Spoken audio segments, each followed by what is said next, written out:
call upon David Smith and the Road Access Panel to take the stage, please. Thanks, everyone. If I just invite Mike, Grant and Sal to come up the stage while I do the preamble. For those that don't know, I'm David Smith, the LRTASA President, owner of Smith Haulage and operator at Tumby Bay in South Australia. In this session, we'll have a look at the innovative last mile access solution in Western Australia and compare that with the approach taken in the East. The aim is to better understand the different approaches to help us all work towards improving farm gate access, especially on roads with very low volumes. Our panel members, first I'll just mention Peter Caprioli was attending this event but couldn't attend, and Sal stepped up to that. So Grant Robbins from Kulin Transport Western Australia, Sal Petroccitto, the CEO of the NHVR, and Mike Brady, General Manager of Toowoomba Regional Council. And if I just add, it's really great to see someone from local council attend a conference, because so often we have a little bit of trouble engaging with local council, so it's good to see you here, Mike. Can we just welcome everyone at the panel up? We also plan to have with us a special guest from Main Roads WA to talk about the new access arrangements under the Western Australia Harvest Mass Management Scheme. Unfortunately, with an election having been called, the Western Australian Government has now entered a caretaker period and the departmental staff are no longer permitted to travel. We do, however, have a short video which outlines the main elements of the scheme, which we'll play for you now. Harvest Mass Management Scheme, a guide to safe road access during harvest. In the interest of road safety, access and productivity, Main Roads Heavy Vehicle Services is providing RAV access arrangements under the Harvest Mass Management Scheme. So, what's changing? The Harvest Mass Management Scheme now allows farm gate access for restricted access vehicles.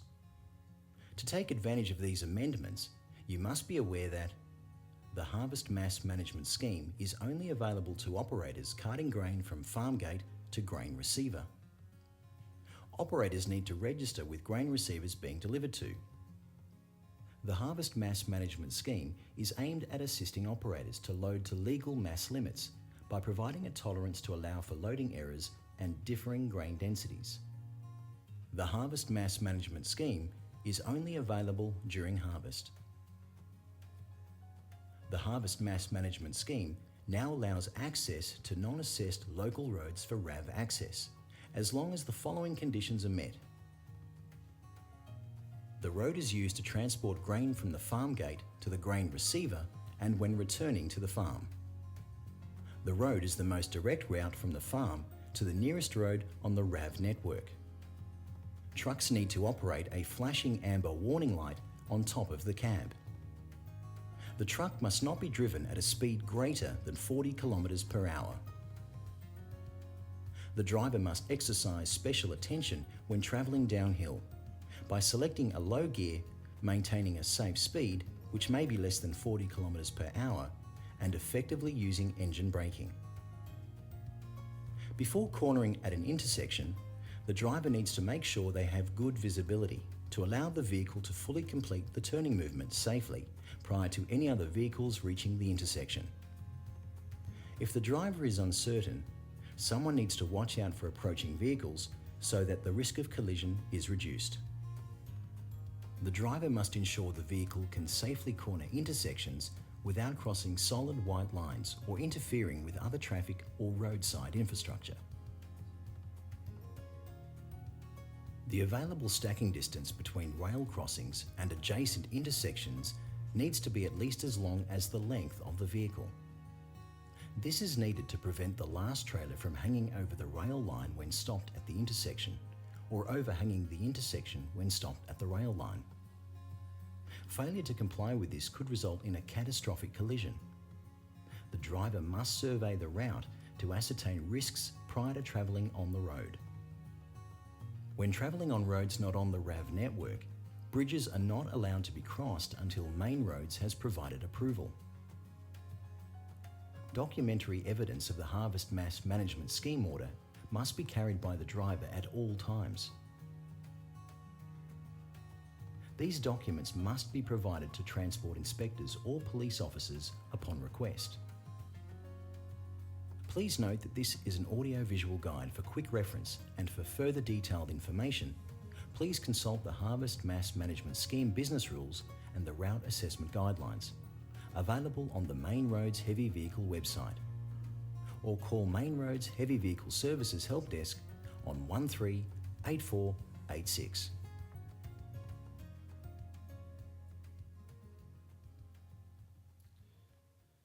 Probably only leaves one question, whether we can move the WA South Australia border across the other side of the state, perhaps. But with that grant, how did the new access arrangements come about, and does it apply to every local government area? And probably just as importantly, what are operators saying about it?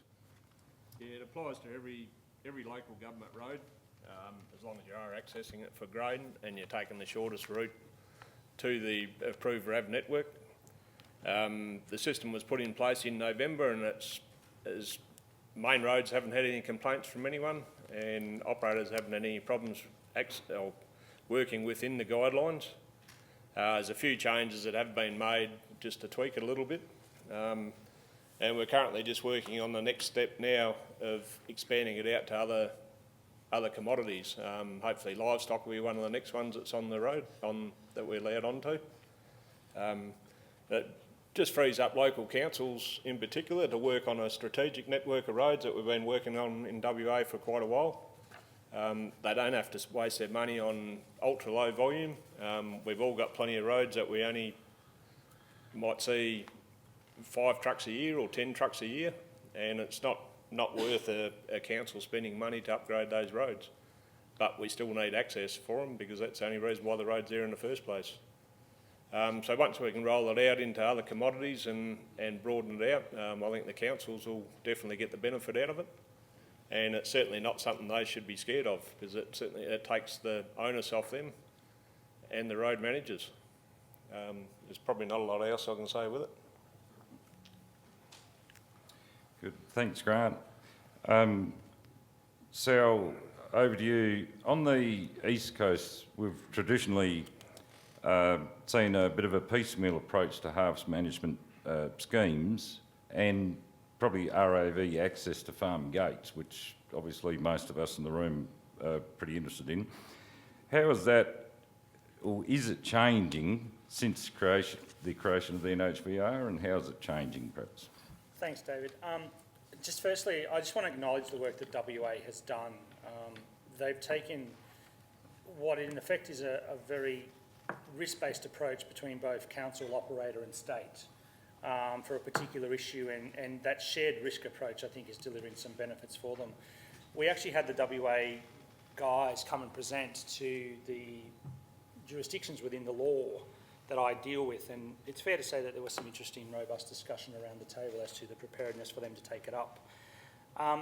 David, probably what we've seen over the last period, and while I'd love to probably adopt something similar, I'm not a road manager and I can't make that final decision, but the preparedness from local governments to actually start to address some of those last mile, first mile type issues is probably the best it's been. We've got over 1,300 pre-approvals at the moment across local government, across the country. And we're moving towards probably more gazettal in that space as well. The issue here was a preparedness by industry and state and local government to work together. And that's probably something that we've been trying to propagate across the eastern seaboard. Look, the challenges are different. The WA guys just seem to take a very pragmatic, risk-based approach to things. We're trying to get that agenda on the eastern seaboard. We're winning some battles, we lose some others. I think personally that the level of interaction and engagement that we're seeing from local government quarters is probably still ahead of some of the state quarters, but overall it seems to be getting better. Thanks, Al, and I guess from personal personal experience, we have seen the regulator engage more actively with local councils, which is great. Mike, improving access to local roads brings more money back to the farm gate, which in effect boosts regional economies. What is Toowoomba Regional Council doing to improve local access, especially for RABs? I've got a small presentation. Oh, have you? Sorry. Yeah. Would you want to come up here? Yeah, is that okay? Yeah. Sorry, I should have asked you that first. Yeah, thanks, Dave. Good afternoon, ladies and gentlemen. From a Toowoomba Regional Council perspective, I'll just give you a bit of an insight into what we've been doing over the last 2 years. And what we've, towards the end of 2015, or during the middle of 2015, we kicked off what we called the Agriculture, Transport and Logistics Working Group. The Darling Downs is arguably the richest agricultural producing region in Australia. So its input into our economy is huge, and even in tough years, it's still a major part of our economy. Just let me go. We're working very closely with Western Downs Regional Council, and thanks to them. And this just gives you an idea of the feedlots, piggeries, poultry, and then approved routes. The approved routes as of right routes that allow more of the B doubles and type 1 road train movements around this greater region. The border between the two councils is just on the eastern side of Dalby, as you can see there. So we're working very close with our neighbours to try to come up with a more consistent part in how we assist the industry across the board.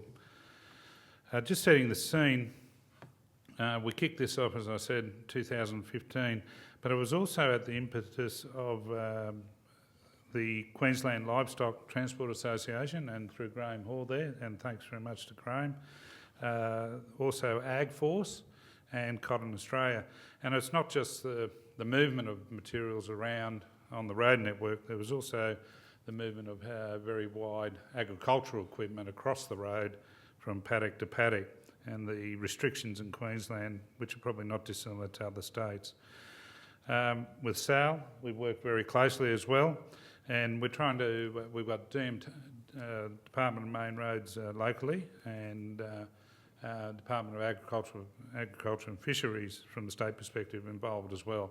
So we're trying to get a whole of government improvement in the outcomes that we can achieve. Look, when we started, we had probably pretty level inconsistency between us and Western Downs. Some immediate little wins that we were able to do, which reduces business costs, is just going from 1 year to 3 year permits. That's, I think it was $70 or $80 a permit each year. So, I mean, one permit for 3 years is still only $70 to $80. So it wasn't 3 times that. So straight away you're saving business money. The other thing was standardisation of speed limits, and this is onto our local road network, so agreeing to some of the conditions of approvals back to 80 kilometres an hour. And another request, obviously, with a lot of cattle coming in from the west, increase in hours of operations. We had, I won't say, it was basically daylight hour use of the road network, and what we're able to do now is increase it through the day. Through into the evening, but asking obviously operators to be very respectful of built-up areas, and working with the community on those sorts of things. And bus routes, school bus routes are always an area of community interest, and if we can ensure that there's not too much clashing there. We've also in Queensland working with the main roads, TMR, and the Local Government Alliance, and bringing things together there. Another quick win that we've had just recently was in the cotton industry, with giving, as of right, blanket approval to the new cotton trailers that have come in. And that was a height, those that know the industry, that was a height thing from 4.3 to 4.6 metres, I think it was. The way forward, medium term, we're using, as pointed out, we are moving down a risk management approach, but it is a bit of a journey. It's trying to get government, road authorities and other councils to come on board that, you know, we can move away from just a technical assessment of the road network, but also look at the risk assessment elements. And we've talked about, you know, extremely low volume roads here in some cases. So our aim is working through that at the moment. We've got some looking at pre-approvals and eventually, hopefully as the right approaches. We're using different tools, this RABNAT, which allows us to assess through. In the medium to longer term, I think some of the work that we'll do will help develop some potential legislative amendments in Queensland, or underpin or give some impetus to that, particularly probably in some of the agricultural movements of around more probably close to the farm across road sort of legislation.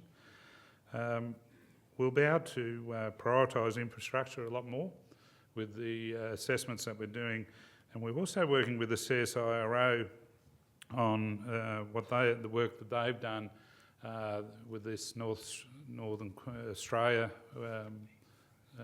work in regards to the movement of industry or all transport operations in the North Australia with the work that the federal government's doing.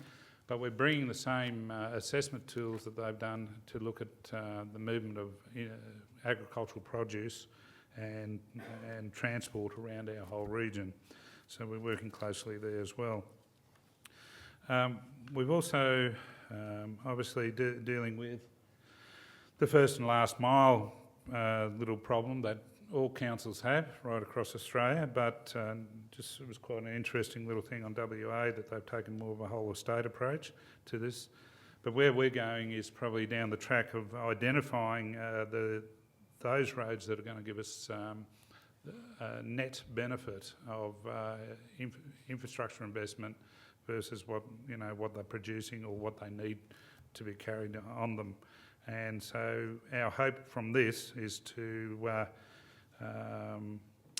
move to a point where we can go for some funding grants, and that particularly with the federal government's fairly open in this space at the moment. We'll look at what we can do there to upgrade the road network where we can. Queensland does have a heavy vehicle action plan and through DTMR, and obviously where we're coming down is probably coming down the next layer from the state road network down to the local road network. We're taking some of those actions or strategies and sort of applying them in a similar level, way to the local road network. There is a lot of, we are trying as a council, putting a fair bit of resource and time into this to consult with industry in our region here and the broader region with Western Downs. As I said, looking at the different arguments for infrastructure investment to get benefit cost up, and also the alignment with performance-based standards. Road ahead, we're working, as I said, with the industry. We'll work on individual council priorities as far as road network issues to see that, and our aim is to get to a point where we can open a lot more routes up to pre-approval. So it makes our life easier too from administrator, as a road administrator, hopefully cheaper for industry at the end of the day, and from sales position as well, if that's his aim as well, to encourage us, to support us, to see these advocacy efforts come to fruition. Thank you.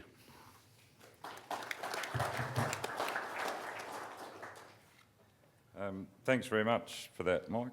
Very encouraging. We'll go to the floor for any questions, and maybe just to kick-start it while we'll have to restrict it a bit because we're way over time, but just, Grant, is there any scope to, at this stage of the game, to expand the harvest management scheme to cover HML loads as well? Has that been discussed at all? Yeah, that's part of the next step, that it will expand out to cover all the other commodities, which will operate on our accredited mass management scheme. Has anyone got any questions? Yep. Gavin Swalling, I'm a local carrier here on the Downs. The question I have, and I don't know who I need to shoot this one at, is this permit system. I think there's over 42 feedlots or something here on this Darling Downs, and every one of those you want us to put a permit application in for a road train and then for a B-double. And we've got to do that twice for each feedlot when there's 42 of them. And then the same carriers all over the country are doing the same permit system for the same feedlots. After 10 or 20 of them, wouldn't you then say, well, this should be right of way? Why does it have to go back through the local authorities and council over and over again? I'll take it. Yeah. I totally agree with you. So that's the position that I've been pushing for the last 2 years, that if we've seen a continual repeat journey which doesn't change in terms of combination of mass or destination, then in effect we should be looking at some form of pre-approval or gazette. Now, the more proactive councils are working with us on that. Some road agencies, state road agencies are more receptive to that view, some aren't. So the intent, and I'll pick it up in my speech later, but we're looking at a national road train notice and a national B-double notice. If we can get those two notices across the board and up, you won't need to apply for a permit. Well, has anyone else got a question at all? Well, I take it you'll be here for a little while. Sal, if anyone has got a question, if our panel members are around a bit later, you could probably approach them directly. With that, I'd like to thank our panel members and for coming along this afternoon. Thanks very much.